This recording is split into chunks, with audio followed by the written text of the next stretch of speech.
YouTube. Dawei, we are back with another video. It's been like 5 days to a week. Sorry about that. The schedule is tough, you guys. I'm sure you guys know. We are back, and today I really want to give you guys a really cool video. Today we're going to talk about 5 things I wish I knew when I started making beats. I feel like this is gonna be really good and really useful to everybody that, even people who've been producing for a long time, I feel like it's gonna be useful for. If you haven't checked the latest video, check that out. If you haven't subscribed, you already know, subscribe to me, boy, because you know, we only going up. You know how it works. You know how we do. I mean, we only go up. And I want you guys to level up too with me. So I'm gonna give you those keys to do that to the best of my ability. Nah, man. Hit that subscription button in that corner. Wait, no. In that corner, that one, and let's pretty much just get right into it. Number one, make sure your melodies are dope as right? Honestly, that's gonna come by ear. Creativity is really big in this area, and use your past. I've been like a big gamer since I was a kid. I played a lot of Final Fantasy role-playing games, Final Fantasies I played. Use that to really help you create, give you that inspiration and a vibe. It's a vibe, it's an energy. For me, it's like an energy and a vibe that I have, and it's nostalgic, and that kind of is how I approach my music making and my melodies, right? Really, it's really as simple as making your melodies dope as fuck. You know when a melody is cool, you know when a melody is dope. Don't have the expectation any lower for yourself, okay? So make your melodies dope as fuck.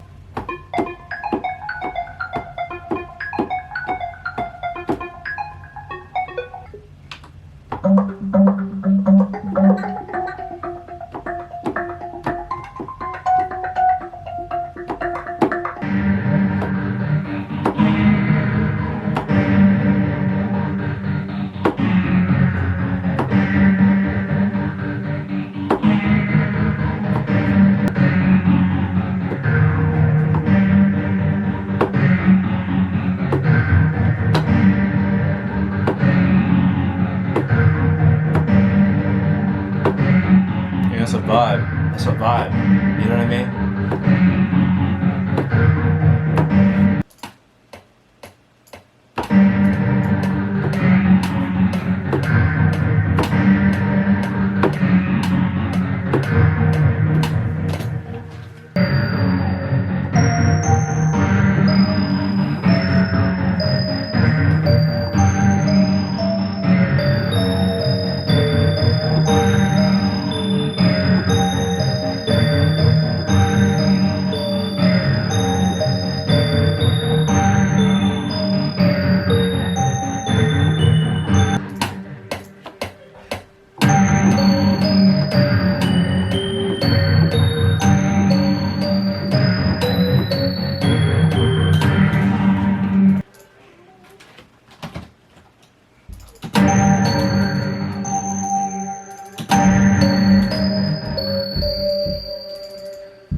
Tip number 2, mix your tracks so they aren't all jumbled together and make each sound distinctive. So if you're not mixing your instruments or your tracks while you're making your beats, or at some point when you're making a beat at the end, whatever, whenever you decide to mix, I tend to do it while I'm making the beat. That's just the way I work. Everybody works differently.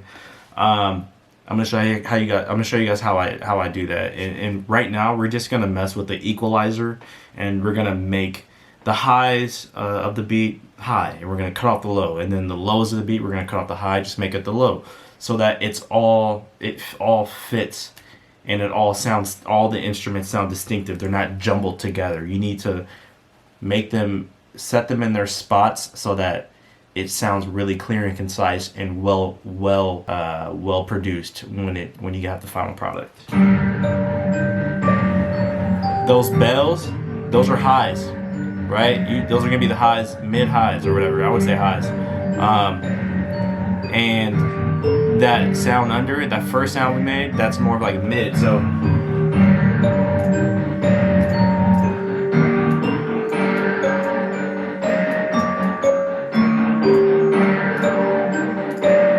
bells, turn the EQ on highs.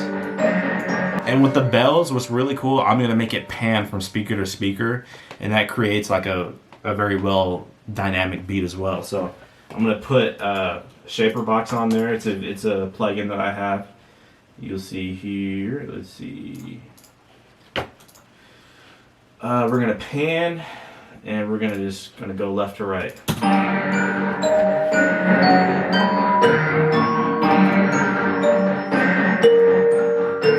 So for tips 3 and 4, I'm gonna put them together. 3. You want to have great drums. The importance of good drums. I wish I knew that when I started making beats. The importance of good drums. That honestly is just as important as melody. You want to have the perfect amount of percussion sound. So you want to have enough to where it sounds really cool. There's different sounds going on, but you don't want to add too much. So you got to know, you got to have an ear, and you just got to listen to a lot of beats that you like or that are well produced, and kind of try to learn it and mimic it and do it in your own way. And then tip number 4, make your 808 stand out by putting kicks on every time the 808 hits. So every time your 808 hits, we're going to put a kick on it. That is very, very important, and some people may or may not know that, but that makes your 808 stand out more in the hits when it first comes in. It gives you that this face, you know what I mean? Let's go ahead and get right into that.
Pitch it up. Let's pitch it up too. Let's get crazy with it.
For tip number 5, I'm gonna go over knowing how to find good sounds for your sound library, and that includes plugins, presets, and other wave sounds that are just random or whatever.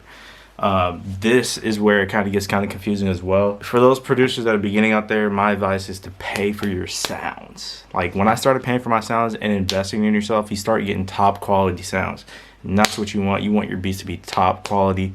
If you want to get, if that's your thing where you get those free, that's all you. But I support buying and investing in yourself because it really pays off, because you get those top quality sounds, and that's honest for me to you. Also, guys, Reason 11 beta is now public, so you can go on the Reason site and sign up to be sent or to be selected to test out the beta, and that's pretty dope. I signed up. I haven't gotten it yet, but get on that if you guys haven't.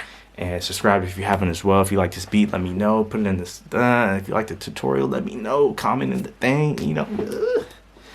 Until next time.